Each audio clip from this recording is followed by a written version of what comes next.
Qual a importância do aprender a aprender?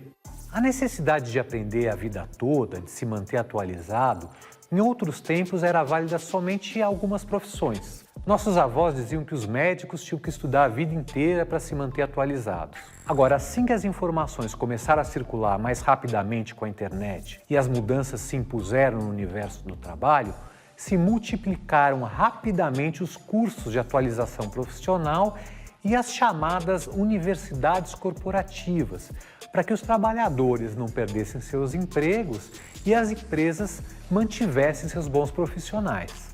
O exercício da cidadania nos exige estar por dentro das atualidades, das mudanças sociais, políticas e econômicas. Quem aproveita melhor o conhecimento depois que sai da escola e da faculdade é quem aprendeu a estudar, a prestar atenção e selecionar o conteúdo de mais qualidade, em meio a uma enxurrada de informação. Assim, as habilidades de curadoria, ou seja, de seleção de informação, de organização, de autonomia, de autoconhecimento e também as técnicas de estudo devem ser desenvolvidas no ensino básico. E as mídias, digitais ou não, são fontes de aprendizado permanentes para adultos e idosos. Venha agora comigo e com os estudantes do LabMe aprender a aprender no Idade Mídia de hoje.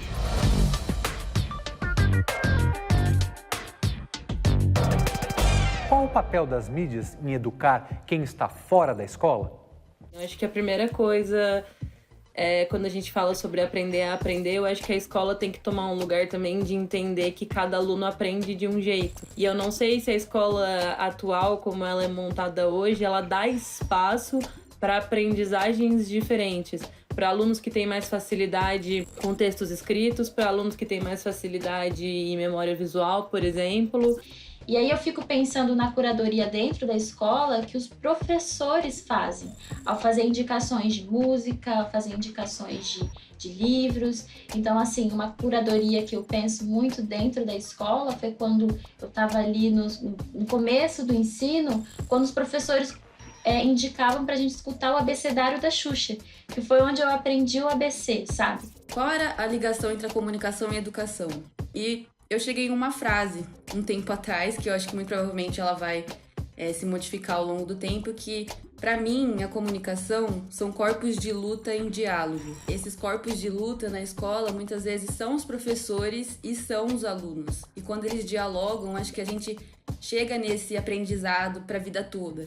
E também no papel que os coletivos e a organização de estudantes também fazem nessa prestação do aprender a aprender. Quando eu estava encontrando nas mídias o movimento feminista, me dando conta sobre diversos temas que eram identitários também, eu encontrei em uma professora minha, do ensino médio, que para mim era um corpo de luta ali, que eu compartilhava muito das minhas vivências com ela, uma forma da gente conseguir entrar nesse diálogo, da gente conseguir se conectar, eu enquanto estudante e ela enquanto professora, e a gente montar um coletivo feminista juntos dentro da escola, assim.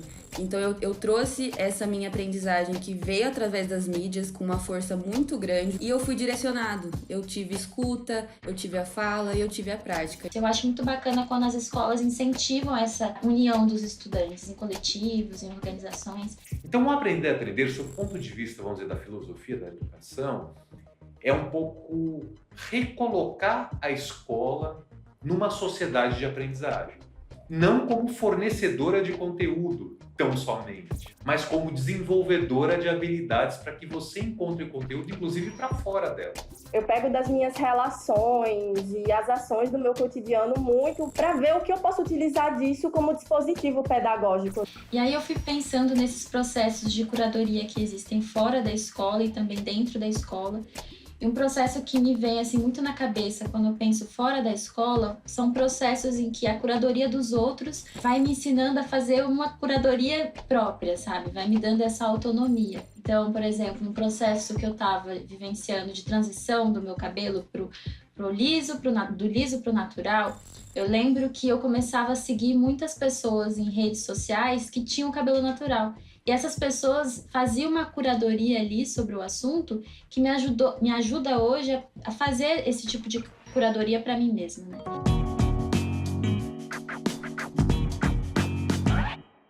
O princípio é o verbo.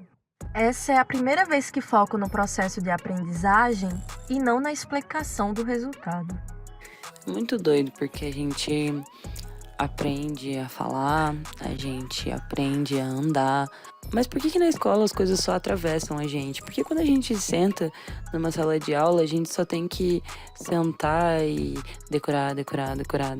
Mas como adquirimos esse gosto e o prazer do aprendizado?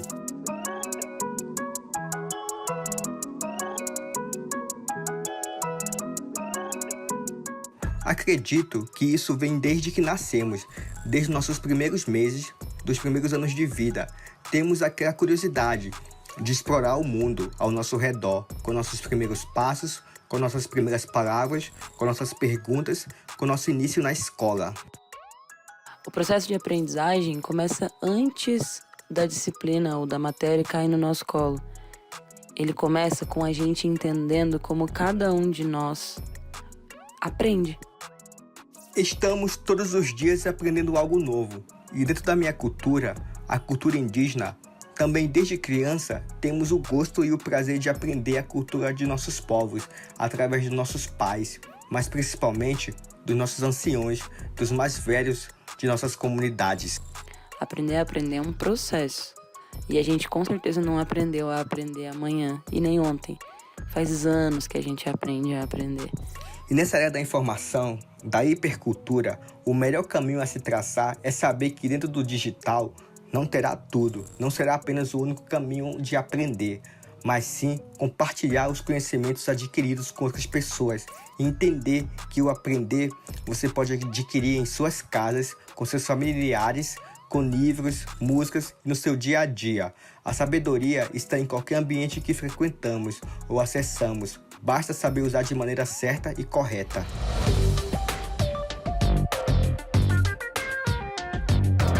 A gente viu que é possível aprender pelas mídias a vida inteira, mas para isso é preciso realizar curadoria, seleção, o tal do aprender a aprender. No Idade Mídia em Debate, para falar sobre esse tema, ninguém melhor do que um criador de conteúdo para as mídias digitais e escritor, o gaúcho Ale Garcia. Ale, muito obrigado por vir ao Idade Mídia aqui conversar com a gente. Muito obrigado, um prazer estar aqui, uma grande satisfação. Existe uma coisa chamada lifelong learning, que é aprendizado pela vida toda, é disso que a gente está falando, é isso que o seu podcast faz, na minha opinião, ou não só o seu podcast, todas as suas redes. Você se considera um educador que usa a mídia para educar? Eu não me considero um educador, eu falo que eu sou um criador de narrativas. Eu gosto de criar narrativas e utilizar diversas plataformas para propagá-las. E os meios contemporâneos são incríveis para isso.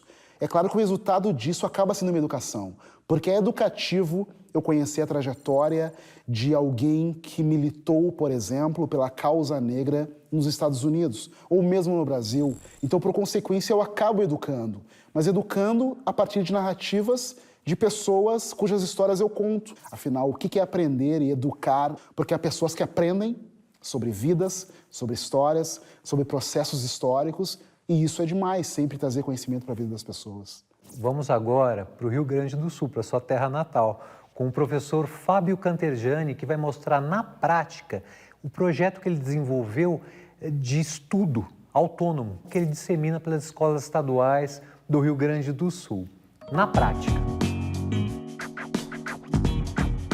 Quando eu fui fazer a faculdade, eu logo me dei conta que eu não tinha aprendido a estudar por conta própria. Isso, para mim, foi chocante, e eu tive que, então, encontrar alguma forma de aprender por conta própria. Então, foi bem uma experiência, assim, pessoal. Então, eu comecei a fazer assim, eu fazia uma leitura panorâmica, depois eu marcava os trechos que pareciam mais importantes, nos trechos sublinhava algumas palavras e fazia anotações com base nisso que eu já tinha sublinhado. E eu comecei, então, a passar nas escolas ensinando esse método. Então, eu comecei a fazer, geralmente, nas escolas, uma primeira parte, que era um encontro falando sobre hábito de estudo, as dificuldades de estudar. Depois, eu fazia um encontro sobre programação de horários e também uma oficina com método de estudo. A pessoa sem autonomia, ela não tem senso crítico para ler alguma coisa e pensar de onde é que vem essa informação. Mas eu acho que o objetivo da educação, tanto a educação formal quanto a informal, é desenvolver autonomia. Ale, a curadoria, eu acho que é uma competência muito importante quando se trata de aprender pela mídia. Como é desenvolver a curadoria nos tempos de hoje para, por exemplo, chegar num conteúdo de qualidade como o seu? A curadoria, eu acho o grande valor desse momento que nós vivemos de excesso de informação. Nós temos muita informação, conteúdo abundante, mas é tanto conteúdo que ele nos assoberba, às vezes não sabemos qual consumir, mas a curadoria humana, ela é o principal valor no meio disso tudo. Porque, independente disso, os players estão usando curadoria a partir de algoritmos que tentam te entregar o que é melhor para você a partir de uma relação de conteúdos que você vai consumindo com o passar do tempo. E as redes sociais, ao destacarem pessoas que têm autoridade em assuntos, são a melhor forma de você chegar àquelas que vão ser os curadores de conhecimentos que interessam a você. Então, a minha dica é isso, é procurar nas redes que interessam, que tem compartilhamento de conteúdo interessante, o Twitter principalmente, curadores, pessoas que já têm uma autoridade consolidada naquela área que te interessa, para a partir deles saber que conteúdos consumir, porque são pessoas constantemente interessadas em propagar o conhecimento, em dizer que canais, que livros, que projetos assistir. Excelente dica. Olha, você é fora da curva, mas agora a gente vai conhecer uma outra pessoa fora da curva, que é a jornalista Adriana Barros, que vai falar um pouco do podcast dela, que mistura compositores da música popular com educadores. Fora da curva.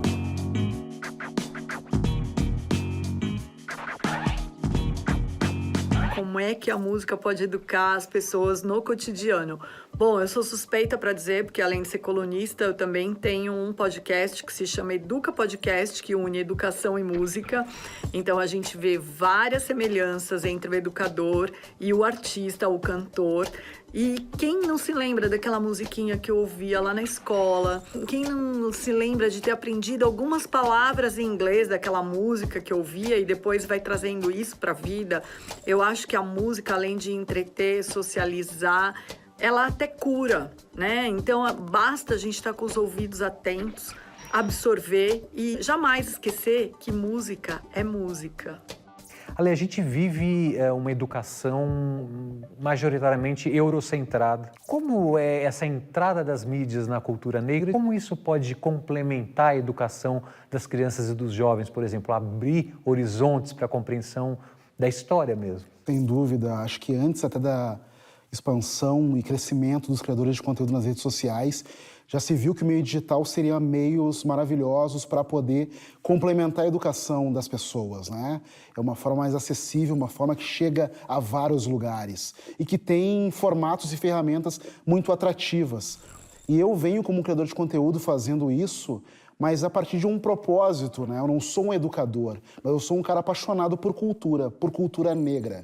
E quando eu entendi que para mim era fascinante aprender mais sobre a minha própria cultura, através de séries, de literatura, de livros, de pesquisa e conhecimento, eu comecei a entender que as ferramentas digitais eram ferramentas extremamente propícias para a propagação desse conhecimento. Ale Garcia, muito obrigado pela entrevista. Foi demais para a gente aqui do Idade Mídia receber você. Muito obrigado, um grande prazer.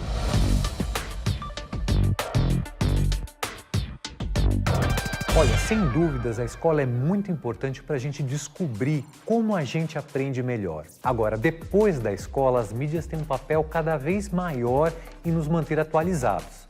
Seja pelos cursos livres, a cultura, o entretenimento e a diversão. Por que não? O importante é saber selecionar o conteúdo de qualidade e não perder de vista o espírito de aprendiz e a curiosidade. Afinal, cultura é conhecimento. Se a gente compreende que tudo muda muito rápido, o primeiro passo para nos manter atualizados é não perder a vontade de aprender. Nos vemos no Idade Mídia da próxima semana. Até lá!